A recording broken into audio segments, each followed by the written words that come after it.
ચોટીલા ક્ષત્રિય રાજપૂત સમાજ દ્વારા બાઇક રેલી યોજી પરસોત્તમ રૂપાલાના વાણી વિલાસના વિરોધમાં ચોટીલા મામલતદારને આવેદનપત્ર પાઠવવામાં આવ્યું।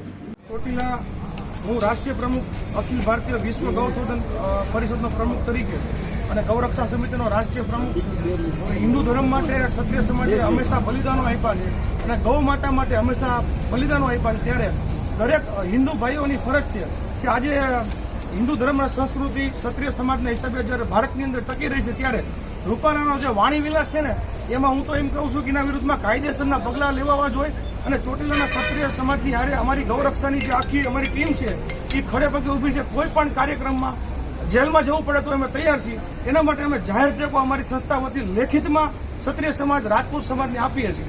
જય હિન્દ, જય રાજપૂતાના, જય ભવાની। સમાજની અસ્મિતાનો પ્રશ્ન હોય ત્યારે બીજી દરેક બાબતો ગૌણ બની જતી હોય છે।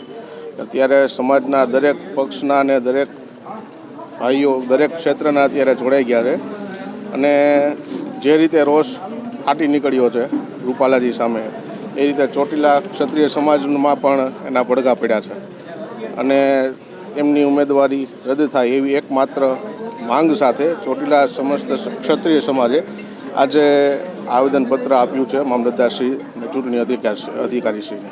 હવે જોઈએ ક્ષત્રિય સમાજનું ગુજરાત રાજ્ય લેવલે જે રીતે સંકલન સમિતિનું આયોજન હશે એ લોકોના જેવા દિશા નિર્દેશ હશે એ પ્રમાણે અમે આગળ વધીશું।